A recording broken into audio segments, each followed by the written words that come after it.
മതം എന്ന പുതിയൊരു എപ്പിസോഡിലേക്ക് ഞാൻ നിങ്ങളെ സ്വാഗതം ചെയ്യുന്നു. എന്താണ് മതം? മതം ലോക ജനസംഖ്യയിൽ ഭൂരിപക്ഷം പേരും അനുധാവനം ചെയ്യുന്നതും താല്പര്യമുള്ള രണ്ട് വിഷയങ്ങളാണ്. ഒന്ന് രാഷ്ട്രീയവും മറ്റൊന്ന് മതവും. മതമില്ലാതെയും മനുഷ്യൻ ജീവിക്കാം. കോടിക്കണക്കിന് ജനങ്ങൾ മതവിശ്വാസികളല്ല. ഞാനും ഒരു മതവിശ്വാസിയല്ല, ദൈവവിശ്വാസിയാണ്. അങ്ങനെ മതമില്ലാതെയും ജീവിക്കാമല്ലോ. എന്തിനാണ് മനുഷ്യർ കൂടുതലും മതങ്ങളിൽ ആശ്രയിക്കുന്നത്? രാഷ്ട്രീയം വേണം. ഒരു രാഷ്ട്രത്തിൻ്റെ ജനതയെ ഭരിക്കുവാൻ വേണ്ടി, ജനങ്ങളാൽ തിരഞ്ഞെടുക്കപ്പെടുന്ന പാർട്ടികൾക്ക് ഭരിക്കുവാൻ വേണ്ടി അവരെ തിരഞ്ഞെടുക്കുവാൻ ഒരു രാഷ്ട്രീയം വേണം. അത് രാഷ്ട്രീയത്തിൽ വിശ്വസിക്കുകയോ വിശ്വസിക്കാതിരിക്കുകയോ അത് വ്യക്തിപരമായ കാര്യമാണെങ്കിലും രാഷ്ട്രീയപരമായി രാഷ്ട്രീയ പാർട്ടി വേണമെങ്കിലും മതമില്ലാതെയും മനുഷ്യൻ ജീവിക്കാം. എൻ്റെ ചോദ്യം, മതം മനുഷ്യനെ മയക്കുന്ന കറുപ്പാണോ അതോ മതം പൊട്ടി ആന പോലെയാണോ? മതമില്ലാതെയും മനുഷ്യൻ ജീവിക്കാമോ? തീർച്ചയായും ജീവിക്കാം. എന്തിനാണ് മതം? ആ വിഷയത്തിലേക്ക് ഞാൻ നിങ്ങളുടെ ശ്രദ്ധയെ തിരിക്കുകയാണ്. ചിലർക്കത് അരോചകമാണ്. റിലീഗിയർ എന്ന ലാറ്റിൻ പദത്തിൽ നിന്ന് ആണ് ഇംഗ്ലീഷിലെ റിലീജിയൻ എന്ന പദം ഉണ്ടായത്. ലാറ്റിൻ പദത്തിൻ്റെ അർത്ഥം ബോണ്ട്, എഗ്രിമെൻ്റ് എന്നൊക്കെയാണ് അർത്ഥം. മതങ്ങളുടെ പ്രധാന ആശയങ്ങൾ എന്നത് അല്ലെങ്കിൽ ശൈലി ആചാര അനുഷ്ഠാനങ്ങളാണ്. ആചാരങ്ങളും അനുഷ്ഠാനങ്ങളും ഇല്ലെങ്കിൽ ലോകത്തിൽ ഒരു മതവും നിലനിൽക്കുകയില്ല. മതങ്ങൾ നിലനിൽക്കുന്നത് മുഴുവനും ആചാരങ്ങളാണ്, അനുഷ്ഠാനങ്ങളാണ്. അതോടൊപ്പം തന്നെ അന്ധവിശ്വാസങ്ങളാണ്.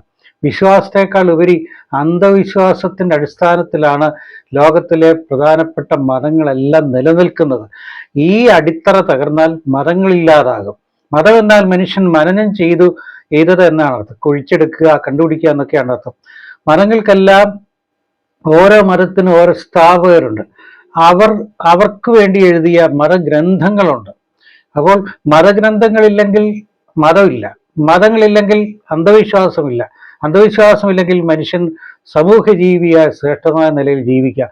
എന്നാൽ ലോകത്തിൽ മതങ്ങളില്ലാത്ത ജീവിതം പലർക്കും അത് വിശ്വസിക്കാൻ പോലും കഴിയുന്ന ഒന്നല്ല എന്നോർക്കുക. വയലാർ മലയാളികളുടെ വളരെ സുപരിചിതനും പ്രസിദ്ധനുമായ വയലാർ രാമവർമ്മ എഴുതിയതുപോലെ മനുഷ്യൻ മതങ്ങളെ സൃഷ്ടിച്ചു. മതങ്ങളുടെ നിലനിൽപ്പിന് വേണ്ടി അനവധി ദൈവങ്ങളെ സൃഷ്ടിച്ചു. പിന്നെ മനുഷ്യനും ദൈവങ്ങളും ചേർന്ന് മണ്ണല്ലെങ്കിൽ ഭൂമി പങ്കുവെച്ചു.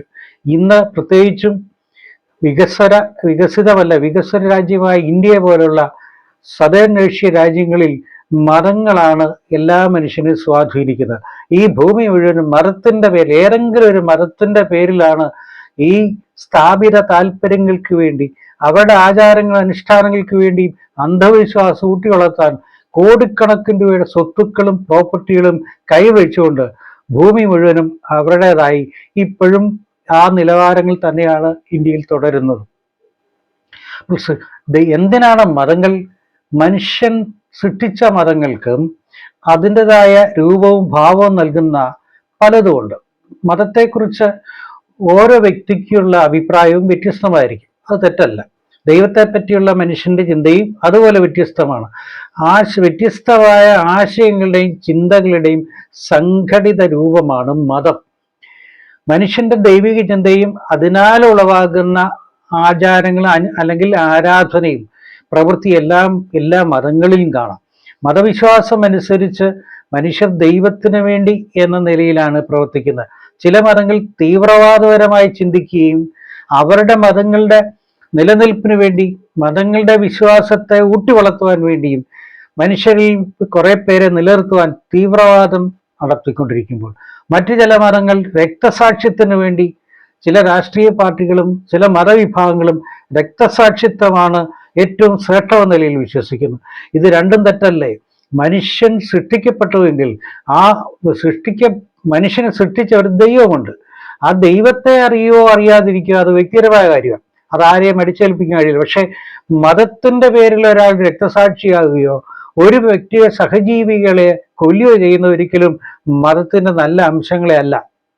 അപ്പോൾ എനിക്ക് നിങ്ങളോട് പറയാനുള്ളത്, മതത്തിന്റെ പേരിൽ കലവില കൂടാതെ, ആക്രമങ്ങൾ അഴിച്ചുകൂടാതെ, ഒരു വിശ്വാസത്തെ ഹനിക്കുന്ന നിലയിൽ പ്രഭാഷണം നടത്തുകയോ മറ്റുള്ളവരെ ഇൻസൾട്ട് ചെയ്യുന്ന നിലയിൽ ഇടപെടാതെ അവനവന്റെ വിശ്വാസം നല്ല നിലയിൽ അവനവന് ഉറച്ചാൽ പ്രശ്നങ്ങളില്ലല്ലോ. എന്തുകൊണ്ടാണ് മതം മനുഷ്യന് മനം മയക്കുന്ന കറുപ്പായി തീരുമെന്ന് അത് എന്തുകൊണ്ടാണ് അദ്ദേഹം പറഞ്ഞത്? അദ്ദേഹം യഹൂദ മതവിശ്വാസിയായിരുന്നു, ഓർക്കണം. യഹൂദനായി ജനിച്ച മനുഷ്യനാണ് അദ്ദേഹം. പക്ഷെ അദ്ദേഹത്തിന്റെ ദാസ് ക്യാപിറ്റൽ ലോ പ്രസിദ്ധമായ ഒരു ഗ്രന്ഥമാണ്.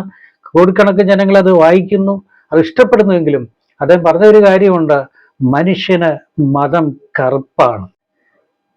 മതങ്ങൾക്ക് 6 വിഭാഗങ്ങളാണുള്ളത്, അല്ലെങ്കിൽ ഡിവിഷൻസ്. ഒന്ന് തത്വങ്ങൾ, ഡോക്ട്രിൻ. 2 പുരാണം അല്ലെങ്കിൽ ഇതിഹാസം, മിത്തോളജി. 3 ധർമ്മശാസ്ത്രം, എത്തിക്സ്. 4 ആചാരങ്ങൾ, റിച്വൽസ്. 5 അനുഷ്ഠാനങ്ങൾ, പസ്വിയൻസ്. 6 സംസ്കാരങ്ങൾ, കൾച്ചർ. ഈ 6 കാര്യങ്ങൾ ചേരുന്നതാണ് മതം. വീണ്ടും പറയുന്നത് തത്വങ്ങളും ഇതിഹാസങ്ങളും ധർമ്മശാസ്ത്രവും ആചാരങ്ങളും അനുഷ്ഠാനങ്ങളും സംസ്കാരങ്ങളും എല്ലാം ഇഴചേർന്ന് രൂപീകരിക്കപ്പെട്ട് നൂറ്റാണ്ടുകളിൽ കൂടെ രൂപാന്തരപ്പെട്ടതും അടിസ്ഥാനമില്ല. യുക്തിപരമായി ചിന്തിച്ചാൽ മതങ്ങൾക്ക് യാതൊരു അടിസ്ഥാനവുമില്ല. അന്ധവിശ്വാസങ്ങൾ മാത്രം പ്രചരിപ്പിക്കുന്ന ഒന്നാണ് മതം. ഞാനും നിങ്ങളും മതത്തിന്റെ പേരിലല്ല വേണ്ടത്. ഒരു സൃഷ്ടിതാവുണ്ടെങ്കിൽ ആ ദൈവം അദൃശ്യനാണ്. ആ ദൈവത്തെ വിശ്വസിക്കരുതോ? ദൈവത്തിന് മനുഷ്യൻ കണ്ടുപിടിച്ച പണം ആവശ്യമില്ല. ഭൂമിയിൽ ദൈവം സൃഷ്ടിക്കാത്ത ചുരുക്കം ചിലതിലൊന്നാണ് പണം. പണം എന്തിനാ ദൈവത്തിന്? കൊട്ടാരം പണിയാനോ? അതോ മക്കളെ കെട്ടിക്കാനോ? അതോ മക്കളെ പഠിപ്പിക്കാനോ? പണം ദൈവത്തിന് വേണ്ട. ദൈവങ്ങളൊന്നും, യഥാർത്ഥ ദൈവം ഉണ്ടെങ്കിൽ ആ ദൈവം പണം ചോദിച്ചിട്ടില്ല. 2, ഭാഷ ദൈവം സൃഷ്ടിച്ചല്ല. എൻ്റെ എറ്റിമോളജിയുടെ പല എപ്പിസോഡിലും ഞാൻ സൂചിപ്പിച്ചിട്ടുണ്ട്. ഒരു മതത്തിൻ്റെയും ഭാഷകൾ ദൈവം സൃഷ്ടിച്ചല്ല. മതങ്ങൾ അവരുടെ മതസംഹിതയ്ക്ക് വേണ്ടി, പൗരോഹിത്യത്തെ നിലനിർത്താനും അവരുടെ ആചാരങ്ങൾക്ക് വേണ്ടിയും കണ്ടുപിടിച്ചതാണ് ഭാഷകൾ. ഭാഷകളുടെ എല്ലാം ഉത്ഭവം ഈ മതങ്ങൾക്ക് വേണ്ടിയിട്ടായിരുന്നു എന്നും ഓർക്കുക. തത്വങ്ങളും പുരാണങ്ങളും. മറ്റൊന്ന് ധർമ്മശാസ്ത്രം. ഇപ്പൊ മനുഷ്യൻ കണ്ടുപിടിച്ചത് മാത്രമാണ് ധനം അല്ലെങ്കിൽ പണം. 2 ഭാഷ. 3 തിന്മയും നന്മയും. തിന്മ എന്താണെന്ന് മനുഷ്യൻ മുതിർന്നു കഴിയുമ്പോൾ അറിയുന്നത്. ബാല്യപ്രായത്തിൽ ശിശു സഹജമായ സ്വഭാവങ്ങളിൽ നന്മയും തിന്മയും എങ്ങനെ അവർ തിരിച്ചറിഞ്ഞത്? അപ്പോൾ ഭൂമിയിൽ നാം ഇന്ന് കാണുന്നതും അനുഷ്ഠിക്കുന്നതുമായ പല കാര്യങ്ങളും ദൈവവുമായിട്ടൊരു ബന്ധവും ഇല്ല. ദൈവത്തിന്റെ പേരിൽ എന്ത് ചെയ്യുന്നതാണ് ഉത്സവങ്ങളും പെരുന്നാളുകളും കൺവെൻഷനുകളും ആഘോഷങ്ങളും ചേർന്ന്. പക്ഷെ മനുഷ്യൻ സമൂഹജീവി എന്ന നിലയിൽ നിൽക്കാൻ നൂറ്റാണ്ടുകളായി മാനവരാശിയുടെ ചരിത്രങ്ങളിലെല്ലാം ഉള്ളതാണ് ഈ പാട്ടും മേളവും ഉത്സവങ്ങളൊക്കെ. നിരന്തരമായി യുദ്ധങ്ങളും മരണങ്ങളും ആക്രമങ്ങളും രോഗങ്ങളും പ്രശ്നങ്ങളും പ്രകൃതി തരത്തിലുള്ള പ്രശ്നങ്ങളൊക്കെ നിമിത്തം മനുഷ്യന്റെ മാനസികമായ ഒരു ഉല്ലാസങ്ങൾക്ക് വേണ്ടി കണ്ടുപിടിച്ചതാണ് ഈ പാട്ടും ഉത്സവങ്ങളൊക്കെ. പക്ഷെ അത് ഈ ഉത്സവങ്ങളും പാട്ടുകളൊക്കെ മതവുമായി ബന്ധപ്പെട്ടതാകുമ്പോൾ ഒരു മറ്റൊരു തലത്തിലേക്ക് പോകുന്നു എന്നതാണ് ഞാനും നിങ്ങൾ ചിന്തിക്കേണ്ടത്. അതുകൊണ്ട് ഞാനും നിങ്ങളെ നിർബന്ധിക്കുകയല്ല. നിങ്ങൾ വിശ്വസിക്കുകയോ വിശ്വസിക്കാതിരിക്കുകയോ, ഇഷ്ടപ്പെടുകയോ ഇഷ്ടപ്പെടാതിരിക്കുകയോ. കാരണം എൻ്റെ പഠനം എന്ന് വെച്ചാൽ മാസ്റ്റർ ഡിഗ്രിയുടെ റിലീജിയൻ സൈക്കോളജി ഫിലോസഫി ആയതുകൊണ്ട് മതത്തെക്കുറിച്ചുള്ള ആധികാരികമായ ചില കാര്യങ്ങളാണ് തുടർന്നുള്ള എപ്പിസോഡിൽ നിങ്ങളോട് ഷെയർ ചെയ്യാൻ ആഗ്രഹിക്കുന്നത്. അപ്പൊ 6 കാര്യങ്ങളാണ് ഞാൻ നിങ്ങളെ ഓർപ്പിച്ചത്. ഈ 6 കാര്യങ്ങൾ എല്ലാ മതങ്ങളിലുണ്ട്. ഇതെല്ലാം ചേരുന്നതാണ് മതങ്ങൾ. ലോകത്തിലെ പ്രധാനപ്പെട്ട മതങ്ങൾ എന്ന് പറയുന്നത്, ഒന്ന് ക്രിസ്തുമതം, ലോകത്തിൽ 1-ാം സ്ഥാനം. 200 കോടിയിലധികം ജനങ്ങൾ ക്രൈസ്തവരാണ്. ലോക ജനസംഖ്യയുടെ 1% ക്രൈസ്തവരാണ്. രണ്ടാമത്തത് ഇസ്ലാം മതവിശ്വാസികൾ, ഏകദേശം 140 കോടി ജനങ്ങളുടെ 2ാമത്തെ മതമാണ്. ലോക ജനസംഖ്യയുടെ 2.1% വരും. മൂന്നാമത് ഹൈന്ദവമതം, 125 കോടി ജനസംഖ്യയുടെ 1.5%, ലോക ജനസംഖ്യയുടെ 1.5% വരുന്നതാണ് ഹൈന്ദവർ. ഹിന്ദു മതത്തിന് പക്ഷേ സ്ഥാപകരില്ല.